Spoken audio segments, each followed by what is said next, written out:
Назка цүлийн тайлагдшгүй нууц. Өчнөө жил оршин тогтносон боловч нууцаад хэлгээгүй маш олон нууцлаг газрууд манай гариг дээр байдаг. Тэдний нэг нь Назка цүл юм. Өмнөд Америкийн нутагт орших Перу улсын Назка болон Пальба тусгадын хоорондох цөлийн чулуурхаг тэгш гадарга дээрх дэлхийн хүндрэлтний урлагийн хамгийн том гайхамшигтай зургийг 1939 он хүртэл хэн ч олж нээгээгүй байсан юм. Перугийн тэнгэрээр онгоц дүүлж эхэлсэн тэр үеэс л Назка цүлд хүмүүсийн хизээч өмнө дуулж сонсож байгаагүй нууцлаг дүрсүүд илэрсэн байдаг. Цүлийн дундах 80 гаруй км үргэлжлэх том талбайд Аалз, Гүрүүл, Эрэндалт, Бяцхан шувуу, Сармөгчин, Тэмээн гүрээс төрөл бүрийн загас хүн амьтныг дүрсэлсэн элдв зураас геометрийн гэх мэт 300 гаруй дүрсийг тун эмх зэгцтэй эгнүүлэн зурсан байдаг. Тэнтхийн хамгийн том зураг нь 300 м урттай бөгөөд бүх зургуудын шугамын урт нь 1300 км болдог байна. Эдгээр дүрсийг өнгөн хүрсний доод талын цагаан давхаргыг гартал зорж сэлсэн тул улаавтар туяатай газрын гадарга дээр тод ялгаран харагддаг. Чухамдаа энэ зургууд дээрх бүх дүрсийг ойрын зайнаас харахад тэмч сайн ялгарахгүй. Харин дээрээс буюу онгоцоор нисэж явах үед л илүү тод харагддаг бөгөөд гайхалтай мэдрэмжийг төрүүлж чаддаг. Назка цүлд орших байгалийн нууцлаг галерейн эдгээр гайхамшигтай зургууд энэ цагийнхныг гайхшруулсаар сэтгэлийг нь соронзон мэт татсаар удаж байна. Эрдэмтэд олон жилийн турш энэхүү нууцлаг зургийн учир утгыг тайлах гэж оролджээ. Юуны тулд ямар зорилгоор ийм их хүч хөдөлмөр зарцуулан асар том талбайг хоорондоо учир хамааралтай мэт нөгөө талаас үгүй мэт эдгээр дүрсийг юуны учир нямбайлан эмх цэгцтэй зураг гэсэн асуултанд 80 орчим жилийн судалгаа хариулж чадаагүй л байна. 20 дугаар зууны эхээр Перу улсын цэргийн болон иргэний нисхийн нисгэгчид учир битүүлэг шугамуд ойролцох талгадаас хэсэгчлэн харагддаг тухай мэдээлж байжээ. 1927 онд Перу улсын нэгэн археологч уусын дундуур явж байхдаа тэднийг ажигласан байна. Тэрбээр 1939 онд Лима хотод болсон баг хурлын үеэр өөр хоорондоо сүлжилтсэн зураасан шугам, янз бүрийн хурц мохон өнцөг бүхий дүрсийг ажигласан тухайга ярьсан бөгөөд энэ нь эртний үеийн үлдэгдэл хэмээн үзжээ. Энэ нээлт нь хүмүүсийн сонирхлыг ихээр татаж түүнийг судлах зорилгоор 1940 онд Америкийн Лонг Айландын их сургуулийн археологч Пол Косок Перуд очжээ. Пол Косок цөлийн дээгүүр 60 м-ийн өндөрт онгоцоор нисэж байхдаа ямар нэгэн зураг анзаарчээ. Онгоцноос харахад уг зургийг газрын гадаргуу тэгш бус байсан тул нарийн ажиглаж төсөөлөх боломжгүй байв. Гэсэн хэдий ч тэрээр уйггүй судалгааны үр дүнд том шувууны дүрс болохыг анзаарч ижил төсөөтэй зургуудтай харьцуулан үзжээ. Уг зургийг ямар гээч зураач зурж хаанхын арт түмэн урлагийн ийм бүтээлүүлдээс нь ойлгомжгүй л байсан юм. Косок өөрийн тэмдэглэлд судалгааг хамтран ажиглагч Германы математикч одон орон судлаач доктор Мария Райхет шилжүүлж хожим нь Назка цүлийн садан сонин зургуудын түүх үндсэндээ Германы энэ докторын нэртэй холбоотой болсон юм. 1946 онд Райхе Назкагийн зургийг шугамар дүрслэн гаргаж эхэлсэн бөгөөд 18 төрлийн амтан шувуу байгааг тогтоов. 1948 онд Райхе ажлаа үргэлжлүүлж зургийг бүхэлд нь бүтээхээр дахин ирэв. Тэрээр Назка цүлд яаж ийм олон том хэмжээтэй дүрсүүдийг бүтээсэн байж болохыг шинжлэхдээ математикийн суур мэдлэгээ ашигладаг байжээ. Райхе эдгээрийг математикийн маш наривчлалтай болохыг боловсруулан тогтоожээ. Зургийг бүтээгчид нарны хуанли одон орны циклийг ажиглагч болгон ашигладаг байсан гэж Райхен онолын дагуу бичсэн байна. Назка дахь зураг нь эрт дээр үед уг цүлд амьдарч байсан Овог аймгийнхны сансар огторгон тухай мэдлэгийг харуулсан оддын зурхад зориулсан ариун дагшин газар хэмээн Райхе үзсэн байна. Тухайлбал тэд өөрсдийнхөө хамгийн сайн мэддэг одны орд огторгон сонирхолтой биетүүдийг зурж чаддаг байжээ. Газарч шигдэж үлдсэн зураг зураасны учрыг олохын тулд Райхе уг зургийг углуургаар нь тайлж мэдгээр оролцжээ. Райхеч энэ зургуудын талаар хамгийн нэртэй мэрэгжилтэн болж гол төлөв ганцаараа ажиллаж зураг бүтээсэн олон арга ухааныг олж мэджээ. Райхе амтны дүрсийг ийм нарийн харьцаа дүрслэлтэй бүтээснийг бид гайхаад ч баршгүй. Зураг бүтээгчид арай нисч чаддгүй байжтэй хэмээн өгүүлсэн байдаг. Зургийг жуулчдын автомашин арилгахаас урьдчилж бүх зургийг нарийн хэмжиж зураг зураасыг тогтоохоор шаардсан байна.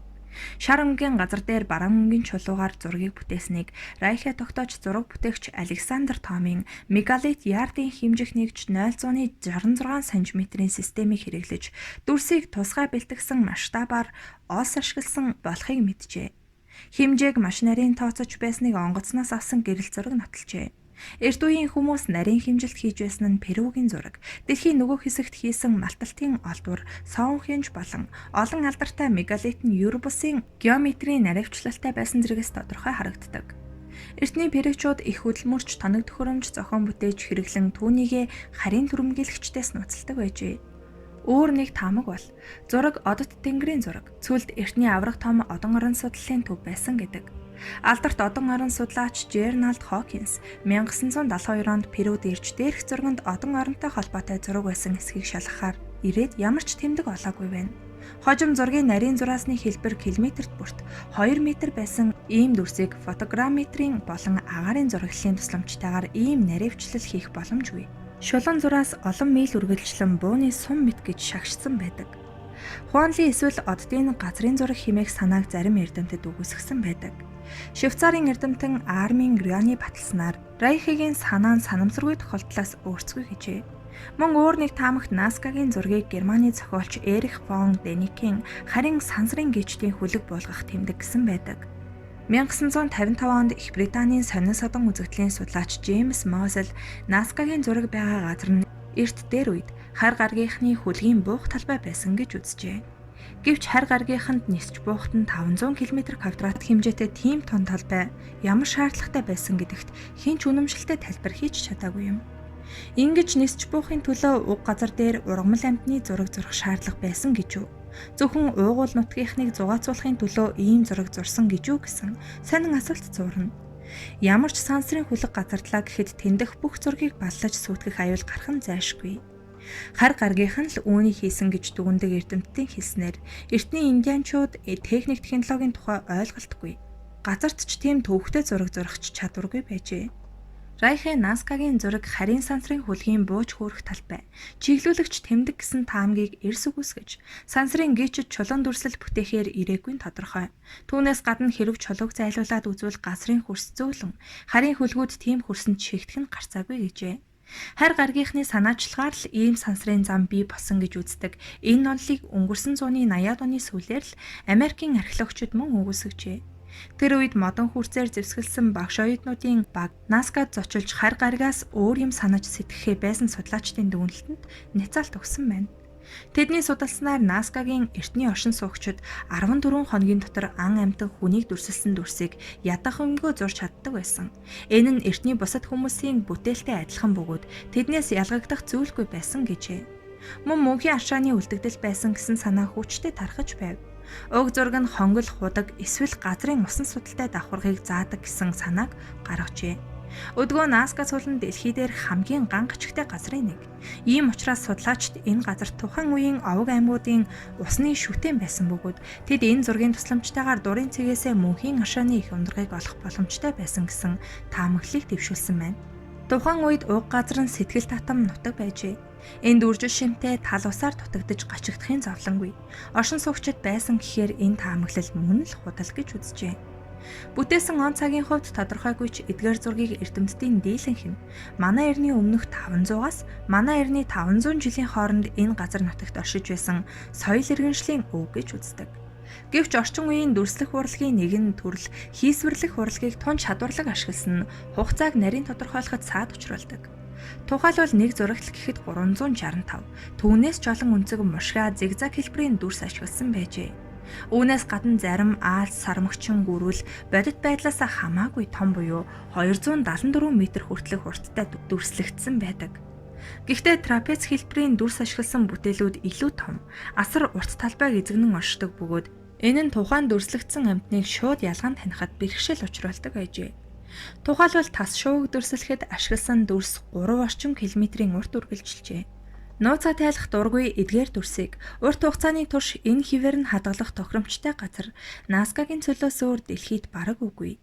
Учир нь энд жилийн турш нэг л удаа 20 минутын турш бороо ордог. Мөн өнгөн хөрсөн чулуурхаг хатуутвал салхины хүчнүүлэнд баг нэрвэгддэг.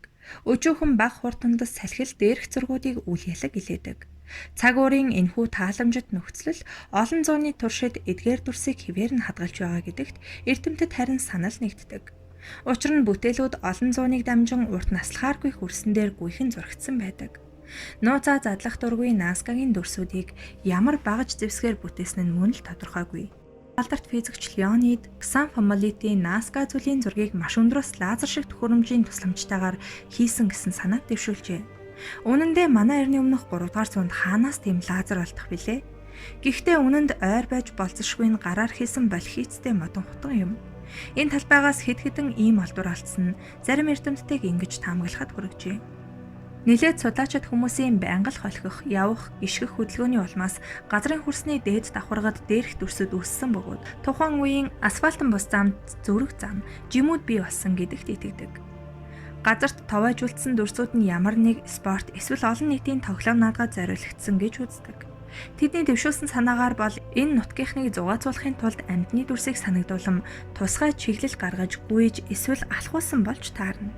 Гэвч нарийн ажиглал дүрснүүдийн ихэнхийг нь дээгүүр болох бааз зураас шугам татсан байдаг. Радио нүүрс зурагчийн шинжилгээгээр ийм зураг бий болсноос 100 жилийн дараа хийгдсэн болохыг тогтоожээ. Эцсийн хувилбар нь мөрөглийн газар. Энэ дүрс нь шашны зан үйлд ашиглагдаж байсан гэсэн дүгнэлтэнд зарим судлаачид хүрсэн байдаг. Тэдний дийлэнх тэнгэрээс хур бороо газраас өгөөж хишиг гуйсан зан үйлийн бэлэгдэл гэж үздэг. Энэ хавийн улс орнуудад эртнээс нааш Аалз, шувуу, ургамал зэргийн дүрс нь элбэг дэлбэг хангалуун сайхан амьдралын бэлэг тэмдэг болсоор ирсэн юм. Уг санааг баталсан нэгэн олдворыг ч тэд илрүүлжээ. Олон тооны дүрсийн хажууд бага зэрэг өндөрлөг газараас эрдэмтэд модон дэвсгэрийн улмөрийг олсон байна. Мөн тэндээс Христосын үеэс Өмнөд Америкт үржил шим эд баялагын бэлэгдэлд тооцогддог байсан далайн дунг олжээ. Энэ нь тухайн үеийнхний гол тахил байсан бололтой. Түүнчлэн эрдэмтэд Назка цөөлдөх эртний хотын археологийн малтлагын үр дүнд тухайн үеийн соёл иргэншлийн дүр төрхийг сэргээн босгохыг оролджээ. Гайхмаар нь эртний перучууд халуун агаараар дүүргэсэн тэнгэрт хагас цагаас илүүгүй хөөрдөг маш томгүй агаарын бөмбөлөг бүтээж чаддаг байжээ. 1709 онд Португалийн хаан ширээний төлөө өрсөлдөж байсан Бартоломео Гушман гэгч Лиссабоны тэнгэрт агаарын бөмбөлгөөр аялж байсан түүх байдаг. Гушман Бразилд католик шашны сургуульд суралцсан бөгөөд түүний багш нар нь Өмнөд Америкаар хөндлөн гуйлд хэрсэн шашны номлогчид байжээ. Магадгүй тэд Шавда Назкагийн эртний оршин суугчид агаарын бөмбөлгөөр аялдаг байсан тухай домгийг ярьсан ч байж болох юм. Гэхдээ энэ нь ердөө таамаглалт төдий зүйл. Назкад эрт дээр үед амьдарч байсан хүмүүс хүн төрөлхтний соёл иргэншилд үл тайлагдах зураг үлдээсэн шигэ агаарын бөмбөлгийн тухай бас л нэгэн онцгой үлдээсэн ч байж мэднэ. Перу дахь олон улсын судалгааны нийгэмлэгийн гишүүн Билл Спорер уг зураг бүтээгчид манай эртний өмнө болон дараа үеийн газар тариалан эрхлэгч ижил төстэй соёл иргэншилтэй Паракас Назка ард түмнээс гаралтай байж болох юм.